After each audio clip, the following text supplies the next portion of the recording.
Shalom, frères et sœurs. Que le Seigneur vous bénisse. Nous vous croyons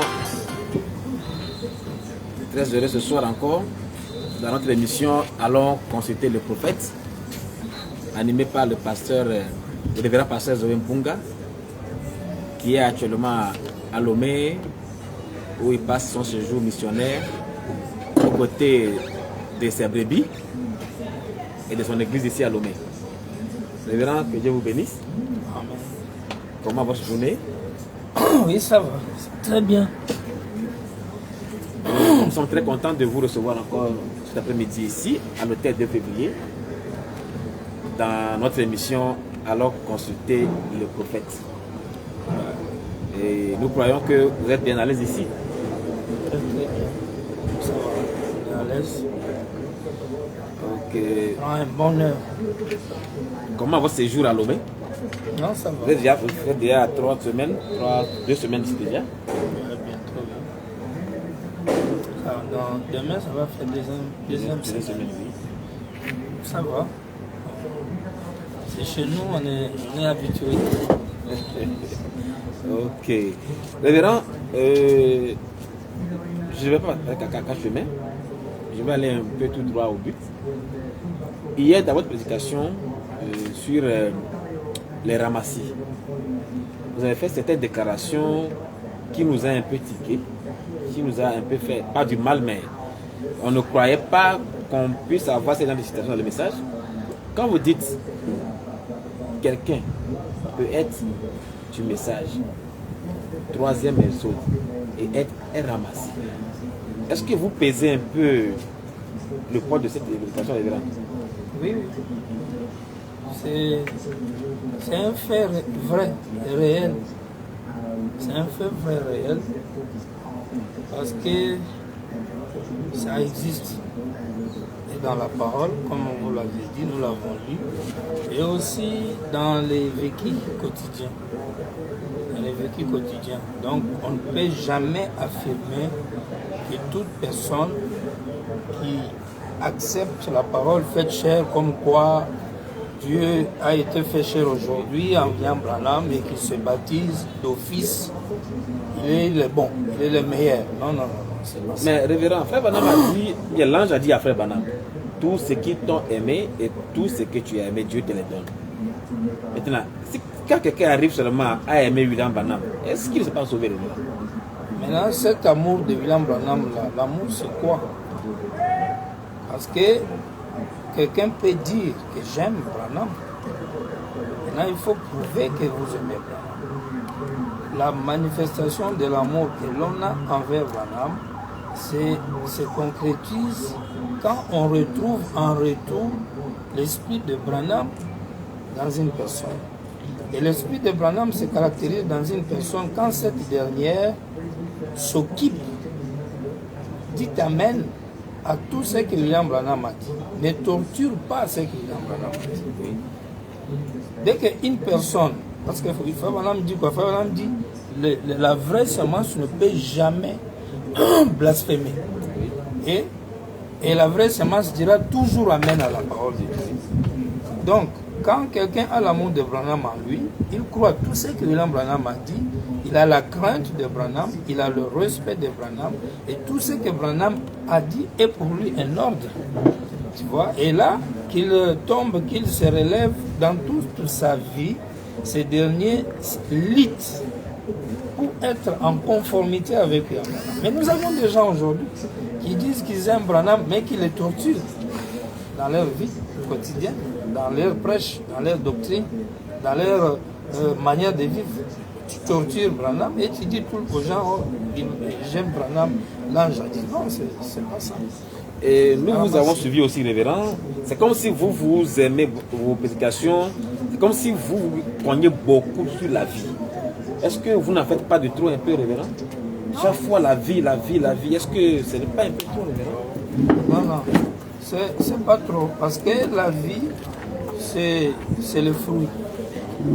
La vie, c'est ce qui est important. On ne peut pas, il n'y a pas une chose meilleure plus que la vie. Vous voyez? Et quand on est dans la parole, surtout dans les messages, et qu'on est croyant, et qu'on est enseignant, ou qu'on est pasteur, on a un but que nous poursuivons. Pourquoi on prêche? Pourquoi l'Église existe? Est-ce que Dieu nous a créé des anges, des esprits, puis nous envoie sur la terre juste pour venir exprimer les connaissances? Non, non, non. C'est pour passer des tests. Il nous a fait passer des tests pour qu'on voie les vrais qui resteront anges debout et les faux qui vont devenir les anges déchus. Donc, et puis un arbre doit être connu et égoutté par les fruits qu'il va produire. Donc notre vie sur la terre doit être en acte, en parole et en puissance conforme à la révélation d'aujourd'hui de la parole faite chair. En ce moment-là, ça sera bon. Parce que la foi est exprimée par la vie que nous menons. Si ce que je fais est contraire à ce que j'ai dit, il y a un problème. Mais révérend, vu aujourd'hui le monde actuel où le péché abonde, et il est difficile pour les gens de vivre la parole, révérend. Non, si c'était difficile aux gens de vivre la parole, Dieu n'allait jamais parler de vainqueurs. Dieu n'allait jamais parler de vainqueurs. Et Dieu ne pouvait jamais dire, petit troupeau, tenez bon, vous vaincrez, vous avez déjà vaincu. Non, les paroles-là n'allaient jamais sortir dans la parole. Si ces paroles-là existent, c'est parce qu'il y a possibilité de vaincre. Et la possibilité est là et nous vivons. Nous sommes des vainqueurs déjà. Nous avons vaincu la marque de la bête, nous avons vaincu la bête, nous avons vaincu la séduction. Et la grâce de Dieu est sur nous de telle sorte que nous menons une vie différente avec tous ces mondains. Parce que nous sommes sacrés, nous sommes consacrés à William Branham. Et peu importe notre faiblesse physique ou humaine, nous nous relevons toujours et nous continuons la marche. Il y a des gens aujourd'hui sur la terre qui vivent pieusement bien et en qui on peut faire confiance. Et quand vous parlez de séparation, que Dieu aime la séparation, est-ce que, aux révérends, vous ne faites pas de trop? Parce que on voit un peu que vous n'avez pas... quelqu'un qui n'a pas d'amis, un peu, tout ça là, c'est compliqué, révérend. Quand vous dites que c'est pas la séparation là, c'est quoi, révérend? Ouais, la séparation est dans les Écritures. C'est la parole même qui parle de séparation. En principe, Dieu est un séparateur. Dieu ne mélange pas les choses. Depuis qu'il y a eu la chute, Dieu sépare le bien avec le mal, la bonne et avec la mauvaise semence. Donc, il est tout à fait normal qu'il y ait la séparation. Donc, et dans le troisième exode, nous devons aussi avoir la séparation. Dans ce sens que chaque fois que tu seras devant un incrédule, chaque fois que tu seras devant un frère ou une sœur qui manipule mal la parole de Dieu, il faut s'éloigner de lui. Il faut se séparer. Mais si vous vous séparez de verra, vous serez seul. Comment être seul? Et ce qui est vrai que si la séparation t'amène à être seul, ce qu'on appelle par Frère Branham cavalier seul, voilà. À cause de la parole, c'est une bonne chose. Sinon, toutes les amitiés qui sont tissées et qui permettent le compromis contre la parole, ça c'est pas bon. Ça sert à rien. Ça sert à rien, c'est une perte. Donc vous ne pouvez jamais avoir un ami pasteur ou bien un frère dans votre église qui fait le mal et le cautionner, révérend. Non, non, nous avons les frères font le mal tous les jours. Et vu qu'aujourd'hui, nous n'avons pas beaucoup de gens qui croient le message de Branham, Dieu, révérend. Oui, les frères font le mal tous les jours. Les sœurs font le mal tous les jours. Si on devait appliquer la rigueur de la parole sur les gens, on aurait des gens qui ne seraient plus là à l'église. Mais par contre, nous voulons tout simplement dire le mal quand il faut le dire et le bien quand il faut le dire. C'est ça notre problème. Voilà. Ce n'est pas que nous allons chasser tout le monde. Nous sommes là déjà avec les gens qui font le mal. Ils sont là. On ne les a pas chassés. Mais on va les juger au temps opportun. Quand on voit que non, le frère, tu exagères. Parce que si tu commences à mettre mal à l'aise tout le monde, même la loi même va t'arrêter. Nous, on peut fermer les yeux, mais l'État finira par t'arrêter. Donc, vous voyez, donc, l'Église ne doit pas être un lié. L'Église, c'est un lié du jugement. Voilà, m'appelle l'Église un lieu du jugement. Et quand Dieu a envoyé les prophètes, c'est pour que ces derniers aident les gens à retourner vers Dieu. Parce que l'homme vit dans une chair où il est loin de Dieu et il fallait qu'il retourne vers Dieu. Donc, ce n'était pas mal du tout que c'est pas mal du tout que l'Église soit un lieu de correction. Ça, c'est très important. Ah, c'est très important. Donc ça veut dire que vous ne cautionnez pas le mal. Non, on ne cautionne pas le mal. Dès que le mal est situé, dès que le mal est cerné, on ne le cautionne pas. On ne le cautionne pas, on le corrige. On interpelle la personne, on lui donne le conseil, on lui dit il ne faut pas être comme ça. Et au fur et à mesure, si on se rend compte que ça ne lui dit absolument rien, et alors là, on peut passer à autre chose. Pour confirmer nos points de vue, regarde ce que Frère Branham dit ici. Question réponse numéro 320. Remarquez maintenant là-dessus, voyez-vous, il y a la race humaine était forte. Maintenant, si vous faites attention, depuis le début, il y a toujours eu des jumeaux. Caïn, Abel étaient des jumeaux. Ésaü et Jacob étaient aussi des jumeaux. Jésus et Judas venaient de la même tribu et étaient dans la même église. Et de même, le Saint-Esprit et l'Antichrist doivent être des jumeaux. Le Saint-Esprit et l'Antichrist doivent être des jumeaux, si proches au point de séduire les élites. Donc tu vois déjà qu'avec ça, on ne peut pas fermer les yeux qu'on est tous des enfants de Papa Branham. Parce qu'il y a déjà possibilité que l'Antichrist ait le même papa que toi. Abraham en a été le type en mettant au monde Ésaü et Jacob. Ça vient de comment on appelle, de la Genèse. Une autre citation pour appuyer quelque chose. On a dit dans la foi, paragraphe 44, deuxième alinéa, Péché le 15 août 56.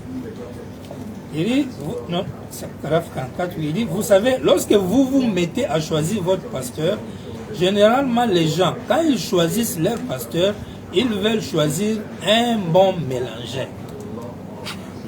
Oh, nous voulons quelqu'un de sociable, qui peut faire ceci et faire cela. Ce n'est pas ce genre d'homme que Dieu exige. Dieu exige un séparateur. Séparez, sortez du milieu d'eux, séparez-vous. Vous vous mettez trop de temps à choisir votre pasteur. Je sais que vous le faites ici. Cela s'est fait en Amérique. On a beaucoup d'évangélisation à la Hollywood. Des petits jeunes hommes efféminés qui ont honte de dire ce qui est la vérité. Et beaucoup de pasteurs ont honte de dire à leurs membres leur position à cause de leur bon de repas. Frère, ce dont nous avons besoin aujourd'hui, c'est d'enlever le manteau, de retrousser le manche et de prêcher l'évangile dans la puissance du Saint-Esprit. Je n'ai pas besoin d'un tas de fanatisme. J'ai besoin du Saint-Esprit à l'ancienne mode, d'un réveil envoyé de Dieu. C'est ce dont le monde a besoin. Ce n'est pas de trop d'histoires de Hollywood. Dire que la parole de Dieu est vraie et que le diable a tort. Appeler le chat par son nom. Voilà ce qu'on a besoin. C'est Fabalam qui le dit. Vous prenez Abraham, prêché le 8 décembre 56, 22. Quand Dieu appela Abraham, il avait 75 ans et il lui a dit, sépare-toi de ta famille. C'est étrange la façon dont nous changeons cela aujourd'hui. Nous changeons pour unir les gens et on est ensemble. Et les Branham, non. Tu es Branham, je vais voir réellement tu es Branham. Tu peux être une fois, tu viens pour me dévorer, moi je viens avec le mec comme ça. Oh non, Branham comment? Il dit, Dieu exige la séparation. Nous cherchons des mélangeurs, c'est vrai. Les gens, quand ils choisissent leur passé, c'est ce que vous faites. Ils veulent un petit homme bagou, vous savez, qui prendra un verre amical et qui ne condamnera pas le feu de fumée. Ne condamnez pas les gens et laissez les enfants. Qui ne condamnait pas le feu de fumée. Et quelques-unes de ces petites choses, ici, un bon gars qui mélangera la foule. Mais Dieu veut les séparateurs. Dieu exige une séparation totale des choses du monde. Sortez des milliers d'eux, dit la Bible. Séparez-vous, dit le Seigneur. Et je vous recevrai. Vous voyez, pas un mélangeur, un séparateur. Le Saint-Esprit a dit, mettez-moi à part Barnabas et autres. Vous voyez, c'est de la parole. Il faut arriver à un moment donné, on se parle. Et non seulement ça, Madame dit aussi qu'il faut un pasteur qui sait quand vous condamnez et quand vous appréciez. Ce n'est pas tout le temps que vous allez fouetter, mais il y a au moins un temps où on peut vous fouetter et un temps où on peut au moins vous... Ok, mais il y a aussi une tendance aujourd'hui, des gens qui disent non que, c'est selon une citation de Frère Branham qui dit, quand vous amenez les gens à Dieu, bien, à Frère Branham, à croire le message, vos péchés vous sont pardonnés. Alors, si quelqu'un amène 1000 âmes à Dieu, et il fait des bêtises, il fait des gaffes, mais Dieu peut le pardonner, vu qu'il amène des gens à Dieu, révérend. Bon, il n'y a pas d'abord une écriture comme ça. Dieu ne pardonne pas le péché à quelqu'un parce qu'il a amené les gens à Dieu. Ça n'existe pas. Dieu pardonne le péché de tout le monde quand ce dernier reconnaît.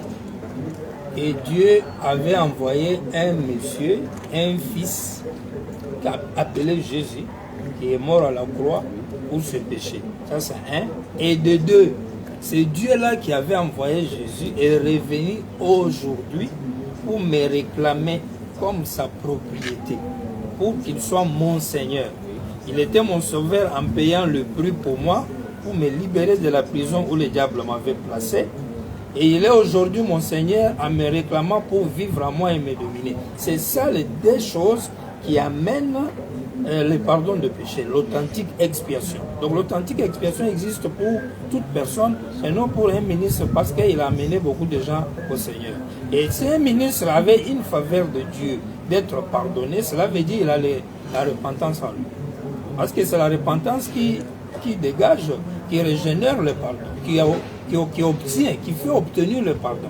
Mais si vous n'avez pas de repentance en vous, vous n'allez pas être pardonné par Dieu parce que vous avez amené beaucoup de gens à Dieu. C'est pas ça, ne fonctionne pas comme ça. Okay. Donc si un frère, un pasteur ministre dans le 3e exode détruit les gens, il vit mal, il espère que non, il a déjà été pardonné par Dieu parce qu'il fait ça, il se ment lui-même, ce sont des mensonges. C'est pas vrai. La seule chose qui enlève le péché, c'est la repentance. Point barre. Tu te repens, Dieu pardonne. Peu importe comment tu as fait, il faut la repentance. Et William Branham exige aussi le fruit de la repentance. Le problème n'est pas seulement de se repentir, mais il faut aussi le fruit de la repentance. C'est ce qu'a dit Joseph. Voilà. Et le fruit de la repentance veut dire ne plus avoir plaisir à faire la même chose. Parce que tu as regretté par la repentance de l'avoir fait. Comment encore demain tu te retrouves dedans facilement avec plaisir? Donc quand on voit dans la vie de quelqu'un 10 ans, 15 ans, 20 ans en train de mener la même vie jusqu'à la vieillesse, il n'y a pas de repentance dans cet homme-là, c'est une fausse semence. Une fausse semence? Oui, une fausse semence. Wow. C'est une semence de serpent. Wow. C'est une semence. Ah, le frère dit c'est une semence de serpent. Oui, les semences de serpent n'ont aucune repentance. C'est grave. N'ont aucune repentance. Ok, révérend, en tout cas, vraiment merci. Merci pour... Maintenant, pour aujourd'hui, vous avez choisi ce thème. Et moi, ça m'a un peu... Je me suis dit, mais le révérend, d'où sortent-ils ces sujets-là? Le ministère. Qu'est-ce que le ministère? Et qu'est-ce qu'un ministre? Waouh. Ouais. Alors vous, je ne sais pas, vous vous asseyez comme ça et puis aussi vous venez de commander. Voilà, comme on l'a dit la dernière fois, on le disait, les inspirations existent. C'est la 4e dimension. Et nous-mêmes aujourd'hui, on est connecté à la 7e. Et c'est de là le trône de Dieu. Tu es là, il te donne quelque chose. Et on vient le parler dans le monde des humains. C'est comme ça que ça fonctionne. Maintenant, quand vous avez pris le sujet, qu'est-ce que le ministère? Qu'est-ce que le ministère? Ouais. Qu'est-ce que vous voulez nous dire par là? Ouais, parce qu'il y a beaucoup de choses que les gens ignorent sur le ministère. Les gens ne savent pas d'abord qui est ministre et qui ne l'est pas. Et quand quelqu'un a le ministère, comment on peut le reconnaître? Tout ça, ce sont des choses que les gens ignorent. Alors pourquoi on prend ce thème?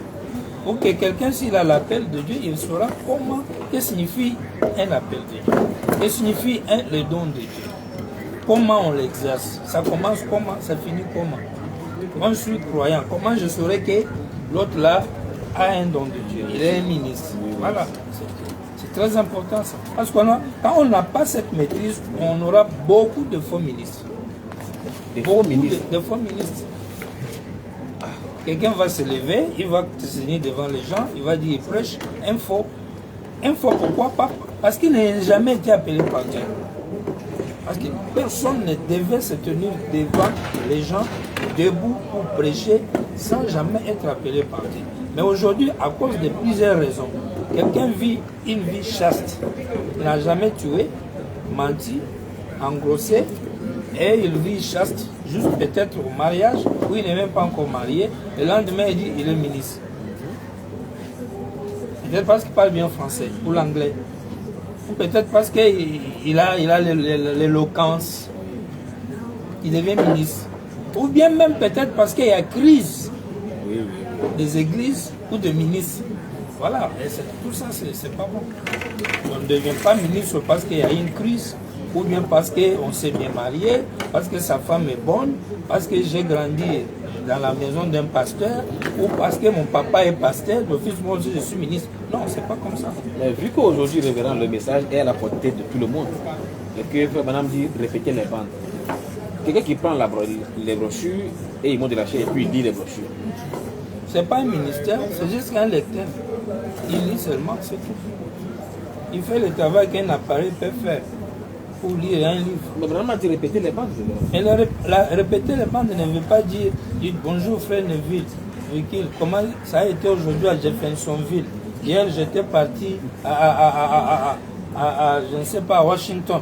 C'est ça, répéter les bandes.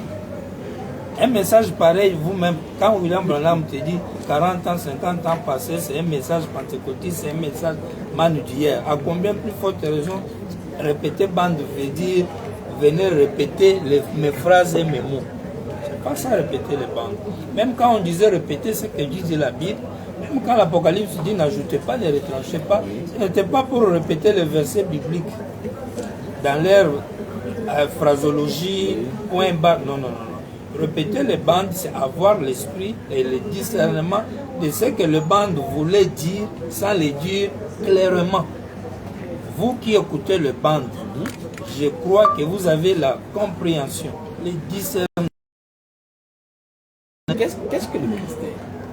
Un ministère, d'abord scientifiquement, c'est un appel de Dieu pour accomplir une mission pour l'Église, pour les gens. Dieu t'envoie avec une mission. Ceci étant donné que c'est quelque chose qui est gratuit, le ministère, voilà pourquoi on appelle ça un don. Quand on dit quelqu'un a un don, cela veut dire quelqu'un, Dieu lui a donné un talent, une capacité, une aptitude particulière pour accomplir quelque chose, pour faire quelque chose. Mais en lui donnant ça, il lui donne ça gratuitement, sans que ce dernier ait mérite quelconque. Voilà pourquoi ça s'appelle don.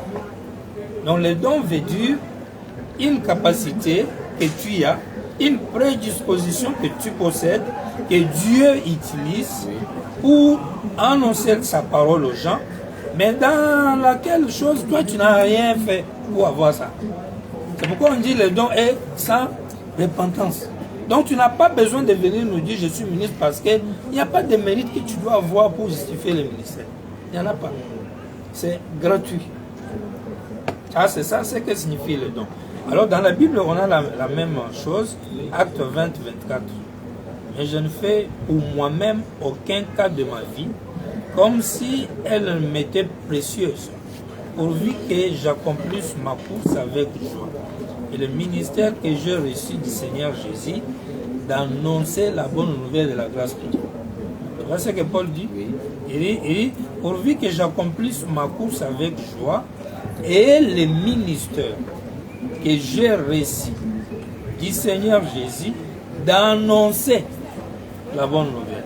Donc le ministère, c'est une charge, c'est une commission, c'est un travail que Dieu donne à quelqu'un pour accomplir une tâche pour lui.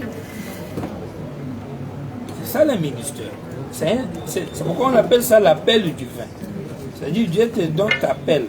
Dieu met en toi un talent, une capacité, une aptitude qu'il peut utiliser pour parler, pour prêcher ou pour enseigner. Romains 12, 6. Puisque nous avons des dons différents, selon la grâce qui nous a été accordée, que celui qui a les dons de prophétie l'exerce selon l'analogie de la foi. Et celui qui est appelé au ministère s'attache à son ministère. Et celui qui enseigne s'attache à son enseignement. Et celui qui exhorte à l'exhortation. Et celui qui donne le face avec libéralité. Tout ça, ce sont... Vous voyez comment Paul parle? Donc le ministère, c'est ça. Et quand vous allez dans les messages, la définition, parce qu'on demande au prophète, Branham ou rien, c'est quoi les ministères? Et voilà comment il répond. Paragraphe 27, question-réponse du 12 janvier 61. Il dit, maintenant, frère, j'ai écrit ma réponse ici. Dieu a appelé ses frères, il a un appel dans sa vie. Maintenant, il y a quelque chose d'important que nous pouvons prendre comme thème et y consacrer la prédication de toute la soirée. Voyez-vous, c'est le seul point, un appel. Être sûr de son appel et de son élection. Voyez, nous n'avons pas à nous demander si nous avons été appelés. Vous devez être appelés. Sinon, vous serez vaincus. Ah bon? Sinon, vous serez vaincus. Nous livrons un combat, voyez-vous. Et si vous êtes vraiment sûr, frère, que votre appel vient de Dieu, que vous avez été appelé de Dieu pour faire un travail, maintenant, il y a là un grand tout que l'ennemi peut vous jouer. Il peut vous faire penser que vous n'avez pas été appelé alors que vous avez été appelé. Ensuite, il peut se tourner carrément et vous faire penser que vous n'avez pas été appelé ou vous faire penser que vous avez été...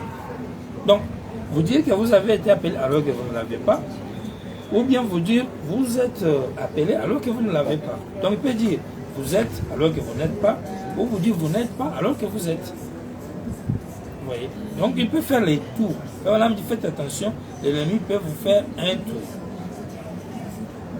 Et il continue, il dit vous aurez, il dit maintenant, voyez-vous, maintenant, ceci est un conseil. Tout ce que je peux vous dire là-dessus, c'est un conseil, voyez-vous. Assurez-vous que votre appel vient de Dieu. Et ensuite, voyez quels sont vos motifs et vos objectifs, voyez-vous. Eh bien, vous comprenez ce que je vais dire par là. Pour quel motif prêchez-vous? Est-ce simplement, pensez-vous que c'est un travail plus facile que celui que vous avez dans ces cas?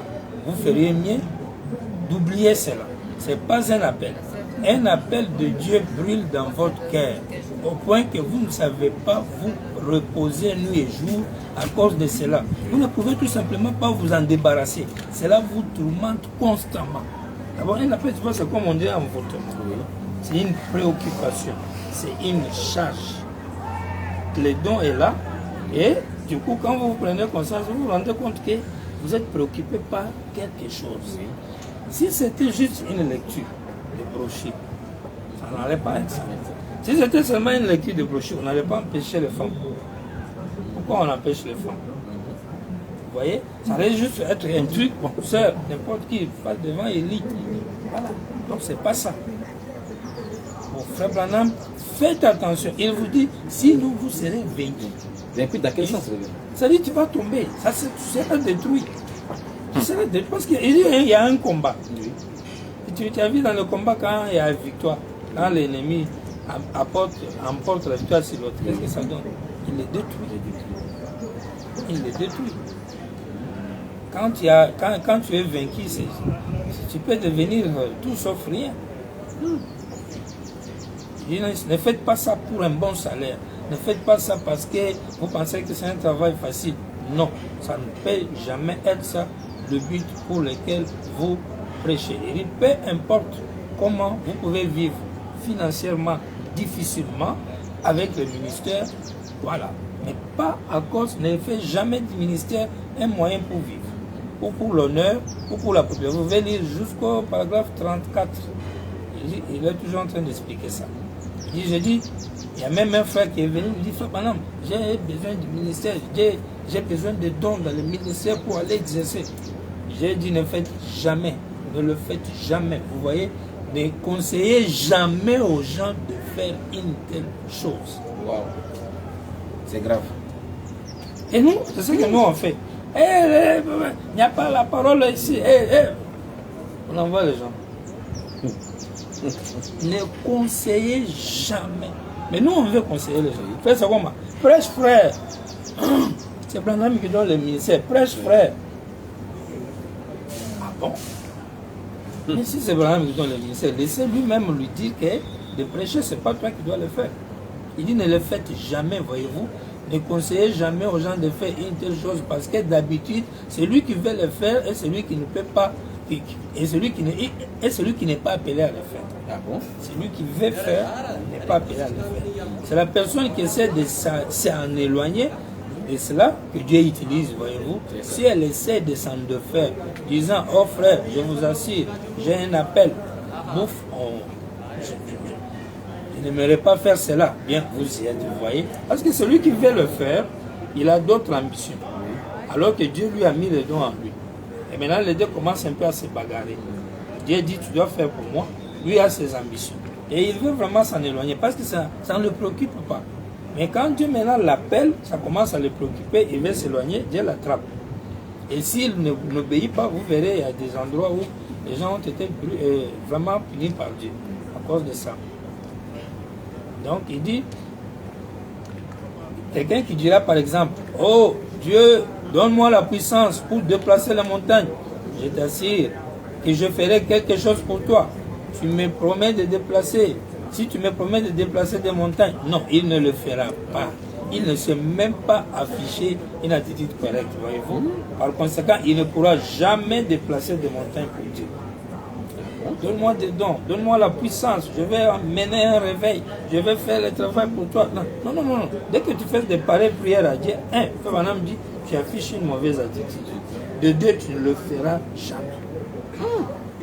Dieu, ça fonctionne pas. Donc ça veut dire que les choses de Dieu là, c'est un peu compliqué à révéler. C'est compliqué, Dieu, c'est un mystère.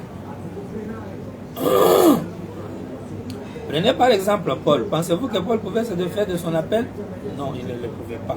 C'est là le tourmenté jour et nuit. Hein? Qu'il quitta son église, il quitta tout.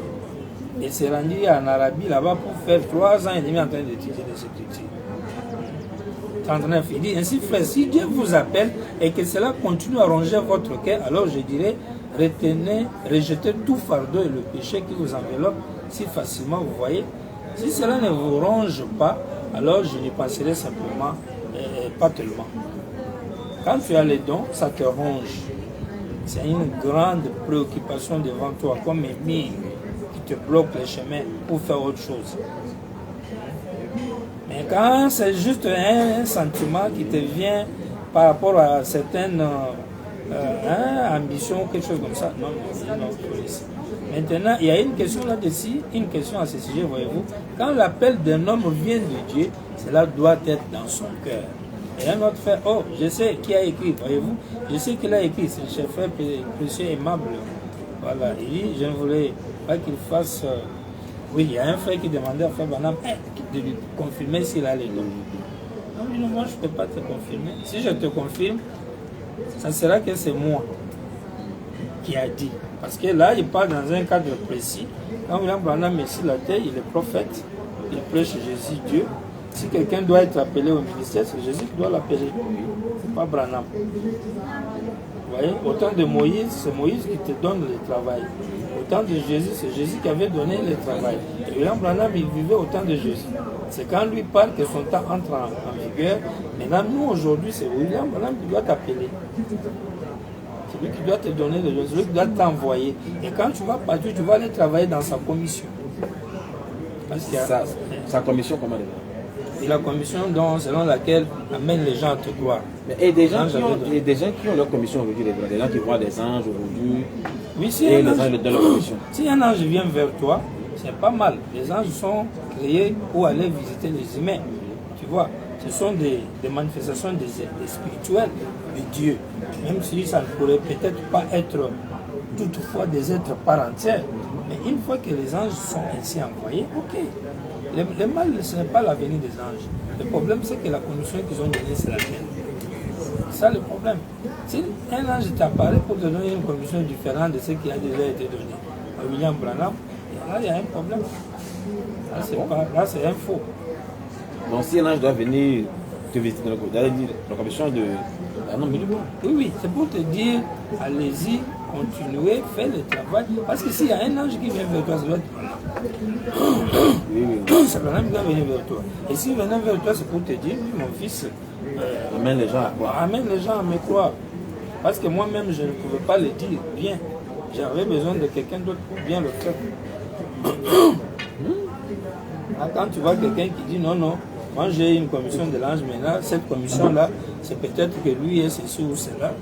Ça sont des. Peut-être de la si un ange vient voir quelqu'un, il lui dit, je t'envoie avec un message, va pas que moi de la parole de Dieu. Va prêcher la parole. Oui, si un ange vient vous dire à vous maintenant, je t'envoie dans le monde entier, prêcher le message. Et Branham. Oui, par exemple. Bon, tu vois que si tu me demandes de prêcher le message de Branham, honnêtement, c'est la commission de l'ange. Si c'est la commission de l'ange, c'est pas mal. Parce que la parole, on la prêche dans le monde, ou bien c'est dans le monde, non? Voilà. Quand Dieu t'envoie, il t'envoie dans le monde, il ne t'envoie pas au ciel. Donc, vous affirmez qu'aujourd'hui, on n'a qu'une seule commission. Une seule commission. C'est amener les gens à William Branham. Le reste, là, c'est diabolique. Ça ne vient pas de Dieu. Parce que les chrétiens ont reçu la commission chez Jésus. Et le temps de Jésus est déjà passé. Donc, continuez aujourd'hui à dire Jésus m'a envoyé, m'a appelé prêcher, soit par ignorance, soit par de faux appels. Parce que la actualité de la vérité aujourd'hui, c'est Branham. C'est pas cela, c'est plus cela. C'est plus cela. Donc, pour ce qui concerne la définition du ministère, voilà ce que nous avons donné. Mais maintenant, révérend, qu'est-ce qu'un ministre? Qu'est-ce qu'un ministre? Vous êtes déjà un ministre? Qu'est-ce qu'un ministre? Je réponds d'abord avec cette question. Comment peut-on reconnaître sa véritable position dans le corps de Christ? Demande de Frère 48. Il dit voilà une très bonne. Comment? C'est le genre de questions que beaucoup d'entre vous ici ce soir se posent. Comment reconnaître réellement cela? Maintenant, je présume que la question de Frère 49, par exemple, j'aimerais dire ceci, frère, répondez. Vous répondrez au mieux de ma connaissance. Il dit, votre position en Christ vous est révélée par le Saint-Esprit. Et si donc vous voulez savoir si c'est le Saint-Esprit ou non, voyez si oui ou non il bénit ce que vous faites. Et s'il bénit cela, alors c'est lui. S'il ne bénit pas, c'est comme me l'a dit quelqu'un il n'y a pas longtemps, il a dit, le Seigneur m'a appelé à prêcher. J'ai dit, eh bien, prêchez alors, voyez-vous.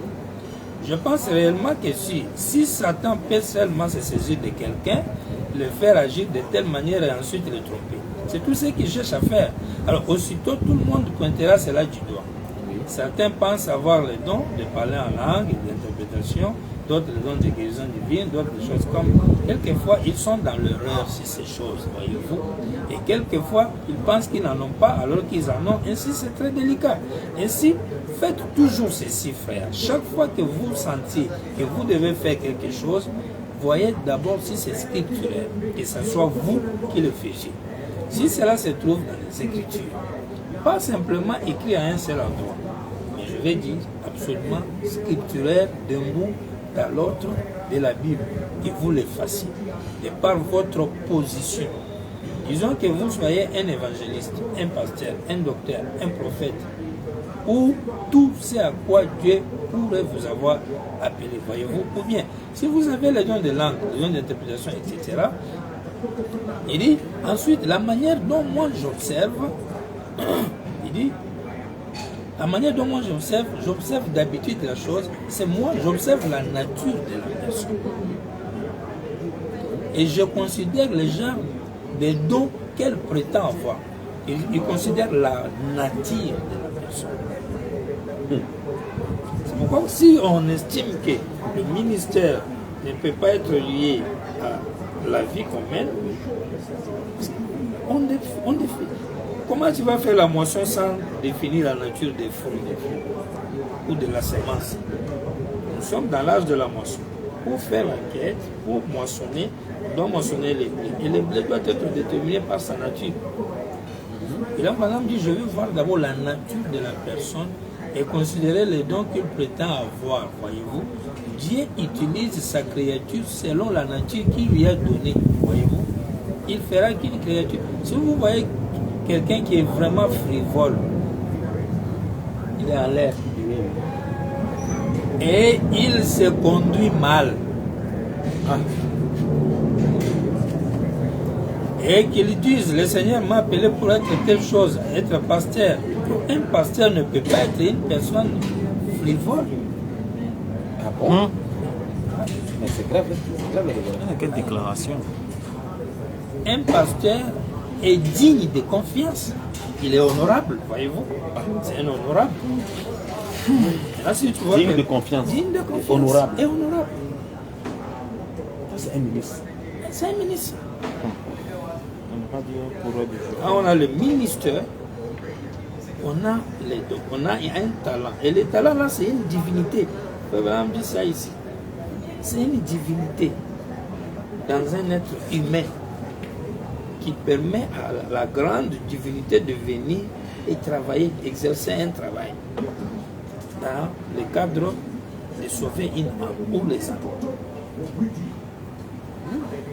Alors la personne doit être honorable. Non, à vrai dire, le ministère, c'est une vie, révérend. C'est une vie. C'est pourquoi il dit j'observe la nature de la personne. La nature de la personne. Comment la personne est née. Quel est son signe de naissance. Comment sa vie. S'il est frivole, et puis il dit il est pasteur, il dit non. C'est faux.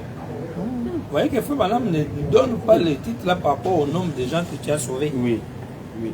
À la grandeur de ton église. Non, non, non, non. À la nature de la vie que tu produis. Donc les enfants de Dieu doivent apprendre ces choses de telle sorte que demain, quand tu vois quelqu'un qui est déshonorable, il faut le disqualifier. Tu es trop fixe, tu ne prends aucune image. À côté.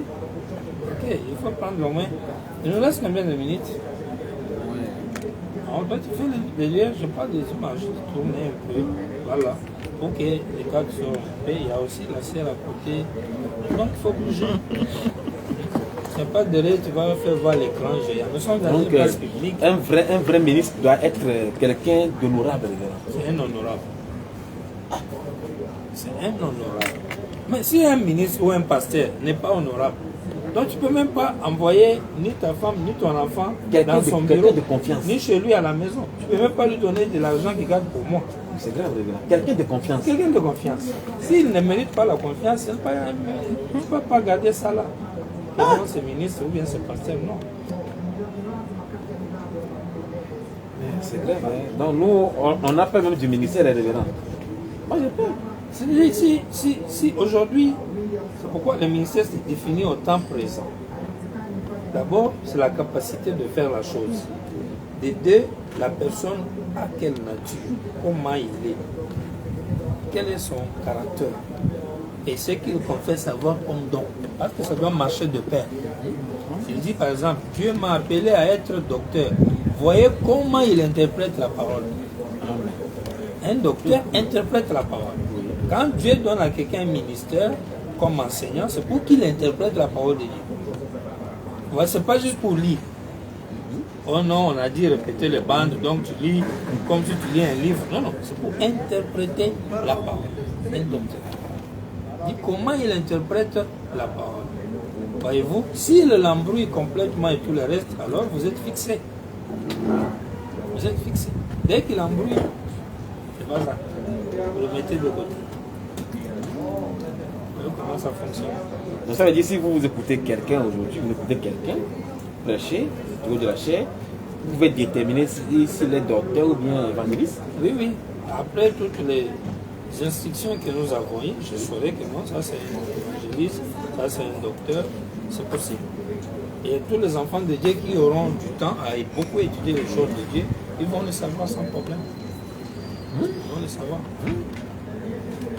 Facile.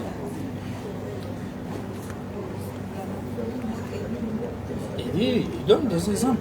Il dit par exemple, si quelqu'un, quand lui était appelé à être, il voyageait beaucoup. Il ne pouvait pas être un bon pasteur parce qu'il voyage beaucoup. Quand Dieu t'appelle, c'est que ton appel doit concorder quelque part avec ta nature. Ça, c'est la définition des ministères. Si vous prenez par exemple cette écriture, il dit, Dans foi en Dieu, là, il parle de quelqu'un qui a le ministère, mais qui met quelque chose avant ça, qui essaie de l'éviter carrément, alors que c'est confirmé qu'il a. Là, il y aura des ennuis. Parce que ça aussi, c'est un fait. Quand tu en as, tu l'évites, il y a des ennuis. Tu ne l'as pas, tu entres dedans, tu vas être vaincu. Donc, un ministre, c'est celui qui a les dons de Dieu, l'appel divin pour exercer le travail de Dieu. C'est ça un ministre. Le ministère, c'est ce talent-là, cette capacité, ces dons que Dieu t'a donné sans que tu le mérites pour que tu travailles pour lui. Mais avant de travailler pour lui, regardez ce que fait Mme dès ce moment-là, prêcher le 2 mars 60, 29, et j'aimerais voir le prédicateur à ce sujet juste une minute pour causer justement avec le prédicateur.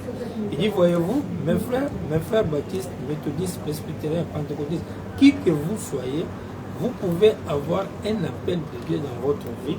Il se peut que vous sachiez que vous êtes appelé au ministère, mais vous n'avez aucun droit de prêcher l'évangile avant que vous ayez eu l'expérience de la nouvelle naissance avec Dieu.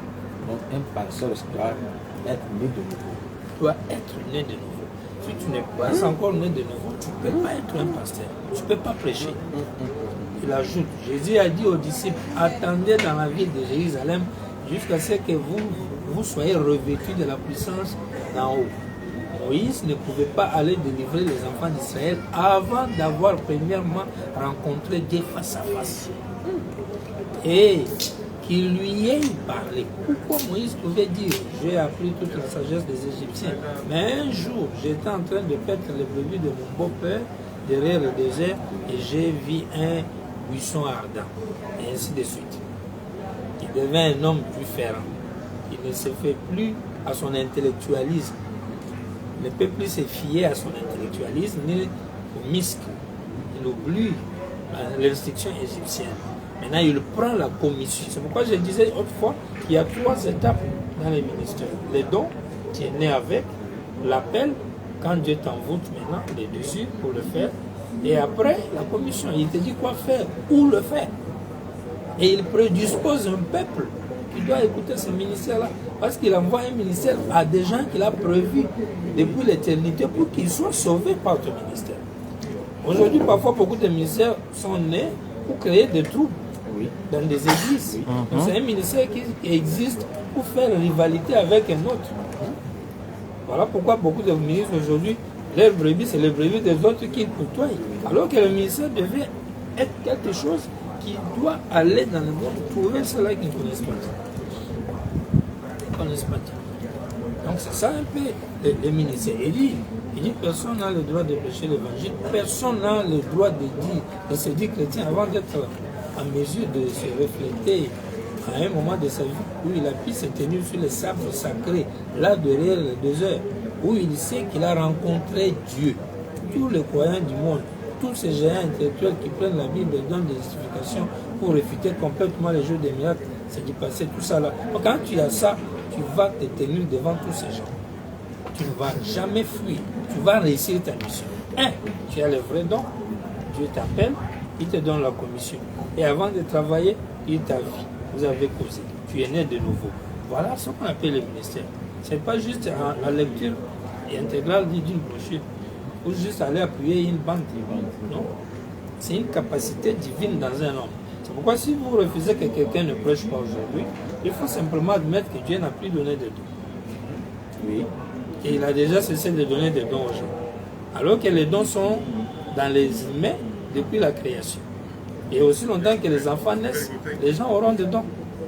Les autres des médecins, les autres des docteurs, les autres, et ainsi de suite. Parce que ce sont des dons pareils. Celui qui joue au foot, c'est un don, c'est son talent. Oui.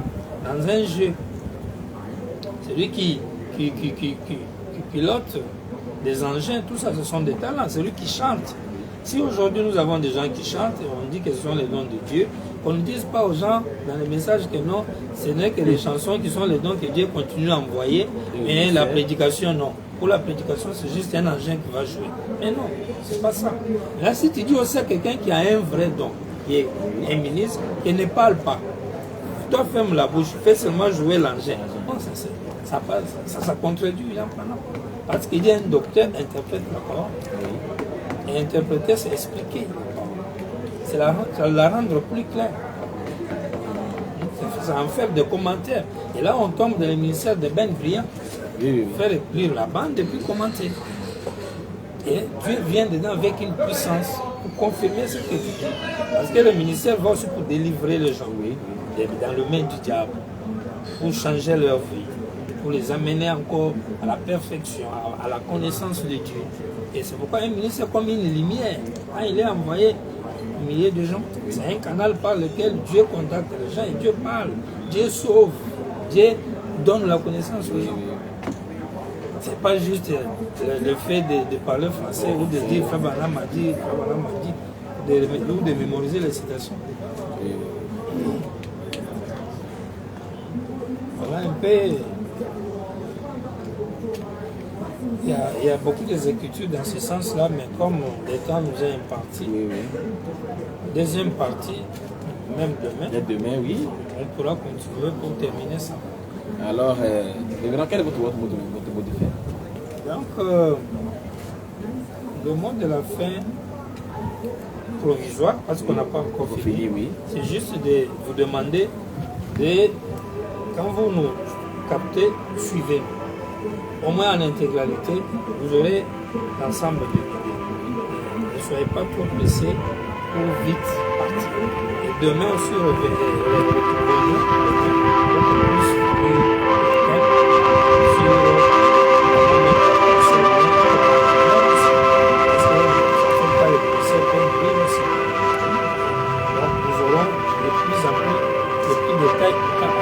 Et pour finir aujourd'hui, j'ai terminé avec la plus grande bataille jamais livrée, sans trembler. Il loin ses serviteurs de son esprit, il leur envoie des anges. Les gens se moquent de ça parfois. Les anges, permets-moi de prendre quelque chose avec un petit instant. Prenons Hébreu, ici, le livre des Hébreux. Qu'est-ce que l'école dit, verset 14, 1-14? Ne sont pas tous des esprits au service de Dieu envoyés pour exercer un ministère en faveur de ceux qui doivent hériter du salut, auquel des anges a-t-il dit, assieds-toi à ma droite, tous les anges de Dieu. Maintenant, voici que la Bible revient nous dire ici que Dieu envoie les anges. Gloire. Quels sont-ils? Des esprits qui exercent un ministère. Des esprits qui exercent un ministère. Un prédicateur, c'est un esprit de Dieu. Qui exerce un ministère, c'est un ange de Dieu. C'est une divinité. Pourquoi s'il est le vrai, tu l'as reconnu, Frère Branham dit, tu serais malade, manquant le bon sens, si tu ne le respectes pas. Soit ils n'existent pas, mais s'ils existent, il faut le respect. Il faut le respect. Parce que ce sont des divinités. Les esprits de Dieu. Ce sont les esprits de Dieu. Le vêtement de Dieu. Parce que Dieu, sans le œil, il est nu. Quand il s'habille, il entre en lui. Et il exerce un travail. C'est le ministère. C'est pourquoi ce sont des prophètes. Ils ne sont pas différents des prophètes. Ce sont des prophètes. Les anges de Dieu. Comme on en avait dans l'Ancien Testament, et puis dans les Prophètes. Demain, on va détailler ça. Voilà un peu le dernier mot. En tout cas, alors, je vous remets le temps. que Dieu vous bénisse. Et chers frères et sœurs, nous sommes arrivés à la fin pour ce jour, mais pas la fin du sujet. Donc, soyez branchés demain à la même heure, afin que nous puissions terminer en toute beauté notre sujet. Qu'est-ce que le ministère et qu'est-ce qu'un ministre? Que Dieu vous bénisse. Shalom.